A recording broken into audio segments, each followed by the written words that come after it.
What if Fives convinced Anakin of the truth behind Order 66? Due to popular demand, we're returning to this idea and seeing what the will of the Force may be.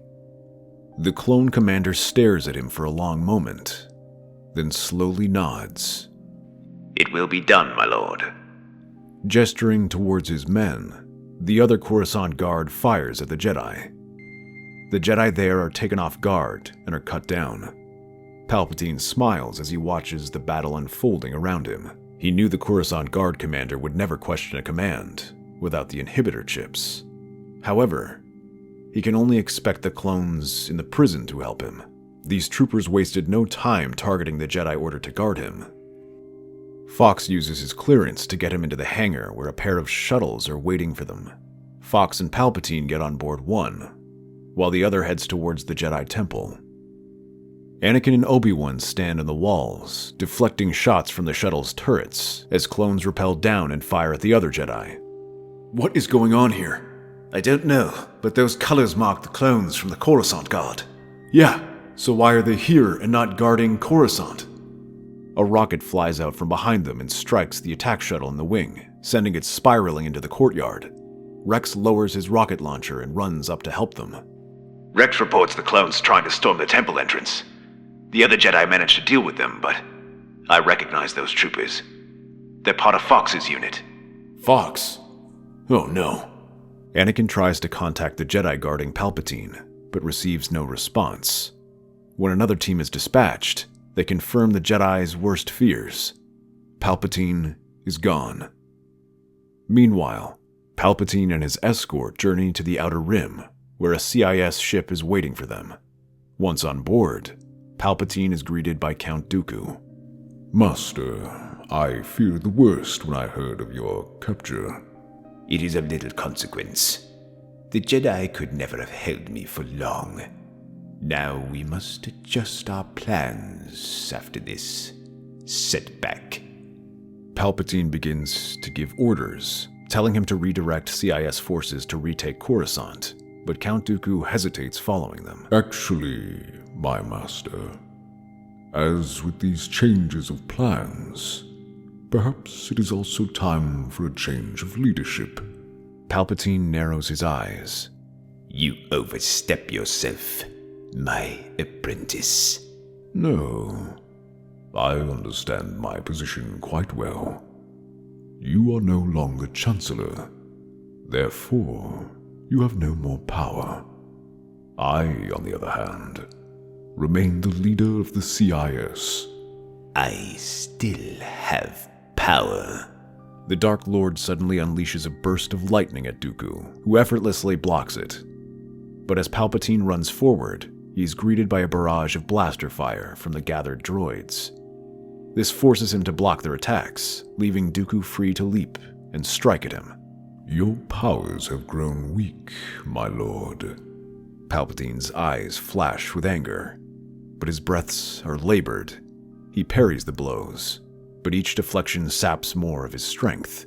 Dooku's movements were lethal grace, his mastery of Makashi clear with every thrust and block. Palpatine's defense grew increasingly desperate, his swings wild and unfocused. After weeks of imprisonment, he had not yet fully recovered, and this fight was the last thing he expected. With a powerful swipe, Dooku disarmed Palpatine, sending his lightsaber clattering across the floor. With a flick of his wrist, he sent a wave of force energy that knocked Palpatine off his feet and slammed him into the wall. Gasping for breath, Palpatine struggled to rise, but Dooku was upon him, his lightsaber poised at the fallen Sith Lord's throat. It seems the apprentice has surpassed the master. This is not over, Dooku. However, all he could do was accept defeat, bow his head, and allow Dooku to control the war effort. Without Palpatine trying to sabotage the CIS, the Separatists reorganized their battle plan.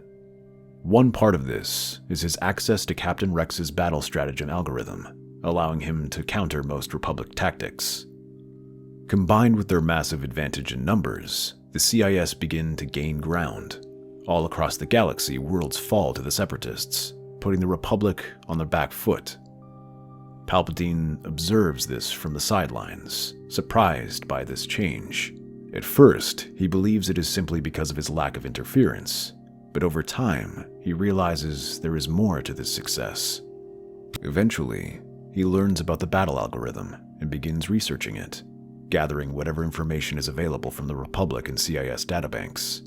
He eventually pieces together an algorithm created by Rex and Fives, the two clones responsible for his arrest, but he finds a third name mentioned, Echo. A smile forms on Palpatine's lips as he reads all of this. Shortly after, he requests he be sent away from the front lines and journeys to Skako Minor, the homeworld of the Techno Union, and where Echo is being held. He begins studying the clone, learning those same tactics developed by him and Rex.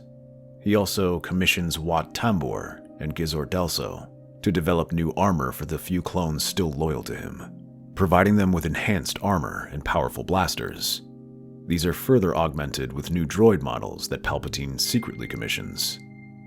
It takes months of research, but Palpatine slowly grows a small droid army. Dooku is too preoccupied with the war effort to pay attention, allowing Palpatine to build his power base. And not too long after, the Republic launches a daring rescue effort led by Anakin and the Bad Batch to rescue Echo. Palpatine takes the clone and orders Wat Tambor to report the Jedi were the ones who freed him. With Echo, his army, and clones, all he requires is a general to lead them. For this task, Palpatine secretly sends a message to General Grievous. General Grievous, I have an offer for you that could fulfill your deepest desire for vengeance. I am listening, but be quick. My loyalties lie with Count Dooku. The Count has served his purpose, but his vision is limited. He cannot see beyond his ambitions. I, on the other hand, have a grander plan. A plan that will bring the Jedi to their knees. What plan? And why should I betray Count Dooku to follow you? Because, General, I have secretly built an army to storm the Jedi Temple and rip the Order's beating heart from its chest. All I require is a general. Very well, Sidious. I will join your cause. The Jedi will pay for their arrogance. Excellent. Prepare your forces, General. The time to strike is upon us. The Jedi Temple will fall, and a new era will dawn. Without warning, a large portion of Grievous's fleet, including the Invisible Hand, leaves their posts. They secretly link up with Palpatine, who bolsters his force with his new droids. Rather than join Count Dooku, these ships strike right at Coruscant itself. With Dooku pressing the Republic so hard, their defenses are spread thin, allowing Palpatine's smaller fleet to burst out of hyperspace to face an understaffed Republic defense fleet. Despite that, Palpatine's forces are outnumbered, and the void above Coruscant becomes a tempest of turboblaster fire and streaking starfighters. As the main Separatist fleet crashes with the Republic defenders, the Invisible Hand begins maneuvering through the destruction, slipping towards the surface amid the chaos. The Republic ships attempt to intercept, but the Invisible Hand's shields and firepower hold them back. Aboard the Invisible Hand, Grievous watches with satisfaction as his strategy unfolds. The bulk of his fleet keeps the Republic occupied, creating a distraction for his flagship to escape. This is thanks to Echo and his knowledge of Republic tactics as Palpatine takes the clone with him to feed his troops with information. The ship hovers above the Senate building, raining down destruction while deploying landing craft to the Jedi Temple. Hundreds of these smaller ships deploy a small army of droids. At first, things seem normal, as the standard battle droids march out, but as the Jedi guarding the temple engage them, they collapse onto the ground and feel their bodies sizzling, struck by lightning. Above them, a swarm of Wat Tambor's latest droid model emerges, the Organic Decimator. These spherical droids scour the battlefield, releasing lightning bolts against all organic matter. The Jedi with their lightsabers can't get close enough to strike them down, forcing the clones to shoot them, leaving them vulnerable to the battle droids. Palpatine and Grievous lead the charge, cutting down anyone in their way. They drive the Jedi back from the courtyard and begin marching into the temple proper, where the defenders struggle to hold them back. The inexperienced Jedi retreat down the halls with the droids at their heels. Kill them all! No mercy! The Decimators surge down the hallway, burning everything until a lightsaber comes flying and slices through dozens of them at once. Shaak Ti emerges alongside Yoda and Obi-Wan, Anakin, Commander Thorn, and fresh troops. It was a mistake to come back here, Palpatine. Even with your little bodyguard. Much has changed, young Skywalker. I've given you ample opportunities to join me. Now I've come to take your life. I knew you would die today, Kenobi. But I did not think I would have the pleasure of taking your life. For the Republic! The clone commander and his troops surge forward, running through the sparks and lightning raining down on them. Yoda leaps at Palpatine while the remaining 3 Jedi rush at Grievous. Yoda moved with blinding speed, leaping toward Palpatine, his lightsaber a blur of green. Shaak Ti and Obi-Wan and Anakin rushed at Grievous, their lightsabers igniting in unison, casting a brilliant glow over the battlefield. Grievous gives a mechanical laugh, swinging all 4 lightsabers in a deadly arc. Shaak Ti is swift and parries his blows. Obi-Wan attacked from the other side, effortlessly blocking his attacks, while Anakin's strikes were aggressive and met Grievous head-on, forcing him to step back to avoid being sliced. You will fall before me, Jedi. Grievous's cybernetic strength allowed him to block and counter multiple attacks, but the coordinated efforts of the 3 Jedi overwhelm him. Shaak Ti's agile strikes distract him, allowing Obi-Wan to land a glancing blow on one of his arms. Grievous snarls in pain, but Anakin followed up with a powerful strike, cleaving the other arm. Meanwhile, Yoda's battle with Palpatine was a clash of the Titans. The small Jedi Master flipped and spun through the air, his lightsaber humming as he deflected Palpatine's vicious attacks. The Sith Lord's red lightsaber becomes a blur as he presses his advantage, driving Yoda back through sheer ferocity. You cannot defeat me, Master Yoda. You underestimate the power of the dark side. Yoda grunted, his face a mask of concentration as he blocked another strike. The effort of defending against Palpatine's relentless assault was beginning to show. Sparks flew as their blades clashed. As Grievous staggers, Shaak Ti lunges forward, aiming her lightsaber into his chest. Grievous lets out a mechanical scream, but then lashes out and grabs her by the throat, pulling her in front of himself before Obi-Wan and Anakin can deal the final blows. He swings her back and forth before tossing her to Anakin. Obi-Wan leaps over and tries to strike Grievous from behind, but the cyborg reacts quickly and spins aside, punching Obi-Wan. As he staggers, Grievous swings his lightsabers on either side, trying to decapitate him. But Obi-Wan ducks underneath and drives his blade into Grievous's chest. With Grievous defeated, Anakin turns to see Yoda struggling against Palpatine. Though the diminutive Jedi fights bravely, Palpatine manages to back him against the corner, where he can't leap and jump. Instead, he can only block Palpatine's relentless attacks, who laughs and advances.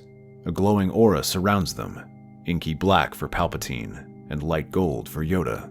With each clash of their blades, the auras grow brighter. But as the fight wears on, the glow around Yoda begins to fade. After one overhead swing, Palpatine's foot lashes out and kicks Yoda, sending him slamming against the wall. He takes this chance to raise his lightsaber and prepares to bring it down. But at that last second, Anakin jumps between them, blocking Palpatine's lightsaber with his own. You're not winning this time, Palpatine. Yoda took a minute to catch his breath, then rejoined the fight.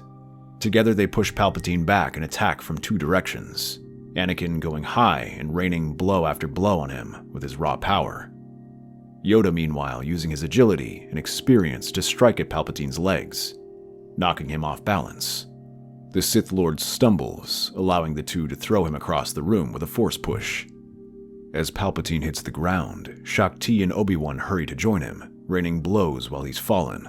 Palpatine barely manages to block this attack as Anakin and Yoda leap out and all join the attack until Anakin's blade finally finds the Sith Lord's throat. He lets out a strangled scream, his hands clawing at his throat as his eyes roll back in his head. The Jedi don't have long to rest, though, as their comlink goes off. Rex, is that you? Yes, sir. We've beaten them back, and we're taking the ship now. The landing platform was bathed in the eerie glow of Coruscant city lights, the night sky above filled with the distant sounds of battle. Palpatine's landing ship loomed ominously, its ramp lowered, flanked by loyalist clones in enhanced armor, armed with menacing electrostaves. Hold your positions. They will not breach this ship. Fives, Thorn, Bad Batch, move in. We don't have much time. Fives and Rex led the charge, blasters blazing. Commander Thorn and his troopers provided covering fire, while the Bad Batch kept close behind. We have to get Echo. No holding back. Rex and Fives press forward.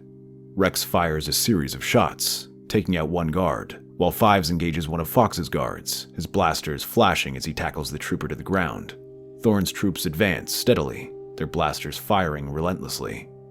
The rebel clones met them head-on, their enhanced armor absorbing the initial blaster fire as they swung their electrostaves, the blue energy crackling. Commander Fox is a blur of motion, blocking multiple shots and delivering powerful strikes. Many regular clones go down, but Hunter and Wrecker manage to get within grappling distance and start pummeling Palpatine's troops. Wrecker barrels through the rebel clones, his brute strength overwhelming them. Hunter moves with surgical precision, taking down enemies with swift, lethal strikes.